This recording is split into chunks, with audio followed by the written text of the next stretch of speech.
Marcela, a Lourdes, desde luego a Laura, Cházaro, también a Diego y a Oscar por dejarme compartir esta mesa con ellos. Y para los que no lo saben, esta es la segunda presentación que se hace del libro. La primera fue en febrero en la feria del libro, la feria de minería, y yo insistí bastante para que se organizara una segunda. Tenía muchas ganas de que varios amigos que no son necesariamente del medio académico también supieran qué era el trabajo que hizo Nina. Nina era una persona muy amiguera y digamos que dentro de sus cualidades ella mezclaba mucho a sus amigos es decir, sus colegas siempre fueron sus amigos, y cuando no eran muy amigos casi que dejaron de ser también sus colegas, cosa que no pasaba muy a menudo.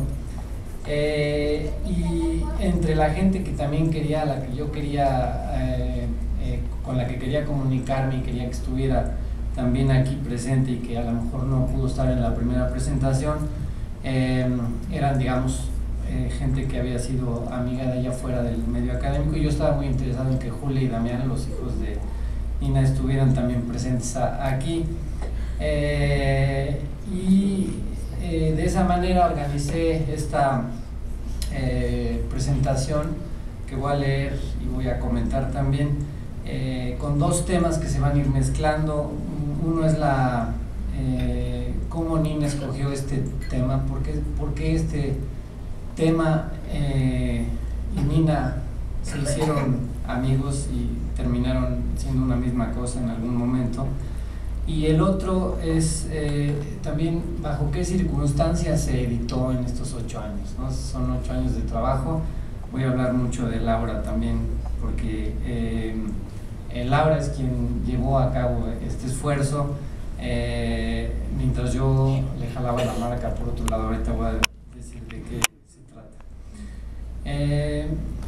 Bueno, para empezar voy a explicar rápidamente de qué se trataba este instituto. Oscar ya lo dijo de alguna manera, pero vamos a tratar como de imaginar lo que eran hace más de 100, es una historia de hace más de 100 años, en donde había un grupo de profesores, científicos mexicanos que se habían dado cuenta que los grupos indígenas de varias regiones del país usaban las plantas para curar muchas de las enfermedades que localmente aparecían, y su idea, digamos, era que esas plantas pudieran ser convertidas en ungüentos y en pastillas y en medicamentos para que las pudieran aprovechar no solo las personas de las regiones donde crecían esas plantas, sino también a un público mucho más extenso. Lo que hacían entonces era identificar dónde estaban esas plantas, las cortaban, como explicó Oscar, las llevaban a un laboratorio. Ese laboratorio se llamaba el Instituto Médico Nacional, y ahí era donde producían pastillas, jarabes, pomadas, ungüentos.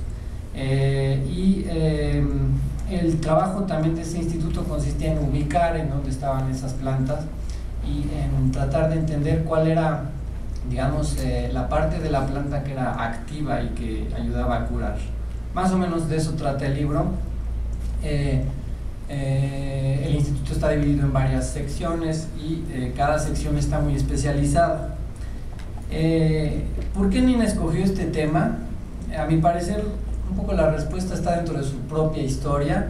Yo creo que todos sabemos que en un libro de historia, el historiador y la propia historia a veces se van mezclando. Hay parte de la biografía del historiador que aparece en la selección del tema, sobre todo hay cosas que le inquietan a uno, y en este caso es muy claro cómo lo que le inquietaba a Nina tenía que ver con para hacer su tesis doctoral, era lo que le había inquietado o lo que se le había ido despertando a lo largo de su vida desde niña, ¿no?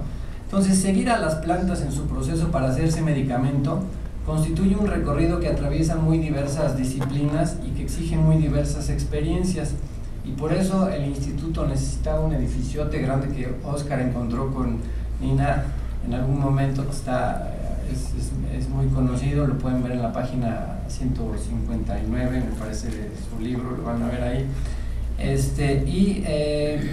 Como les decía, está compuesto en secciones muy especializadas, y yo creo que podríamos decir que en mayor o menor medida Nina estudió esas disciplinas que se hacían en las distintas secciones, y también vivió las experiencias que estos científicos quisieron vivir de manera profesional. Por ejemplo, Nina tuvo un inmenso gusto por viajar a distintos ambientes de México, por caminar entre plantas y más tarde por aprender a colectarlas y clasificarlas.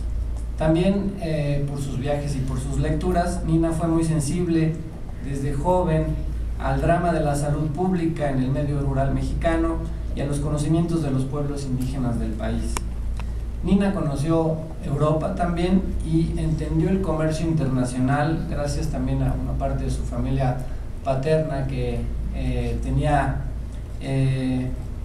pues una historia familiar digamos, de comercio internacional entre Europa y América, y era también un momento en donde los laboratorios empezaban a conformarse como instituciones fuertes que después se convertirían con el siguiente siglo en las farmacéuticas fuertes que conocemos.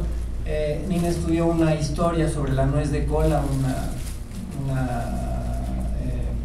pues uno de los energéticos que se usaban en África que se llevaron a Europa para los soldados de la Segunda Guerra Mundial, de manera que tenía una idea más o menos de este movimiento. Además estudió biomedicina en la UNAM y conoció, por lo tanto, lo que se hace en cada uno de los laboratorios, ¿no? Por horas y horas estar trabajando con una probeta y con sustancias, pasándolas de un vasito a otro. Y en un momento dado, cuando además se cansó de eso o pensó que ya había conocido suficiente de ese sector, estudió historia. Y estudió historia en París, y haber estudiado historia en París y seleccionar un tema del siglo XIX era muy afortunado, porque justamente en el siglo XIX Francia era el país que estaba a la vanguardia, digamos, en investigación científica, y París era la gran ciudad para eso. De manera que allá encontró muchos trabajos y también mucha inspiración para hacerlo. Así, Nina se adentró en la comprensión de cada una de las etapas en las que una planta pasa para convertirse en medicamento, gracias a que en su vida privada había tenido experiencias que la habían vinculado con las plantas en el campo, con los médicos tradicionales, con la taxonomía, con la colecta y el transporte de las muestras, con la obtención en el laboratorio de su principio activo, con la confección del fármaco y con la venta al público y la política que la regula. De ahí el atinado subtítulo de la obra, La política de las plantas y los laboratorios a fines del siglo XIX. Si Nina hubiera vivido en aquella época, hubiera sido perfecta candidata a ocupar una plaza en el Instituto Médico Nacional. A falta de ello, quiso reconstruir vívidamente esa historia. Entonces Nina puso en las manos de Laura Cházaro el manuscrito en su estado más avanzado, y terminó con ese acto, digamos, su vida académica, pero su vida privada todavía continuó un tiempo.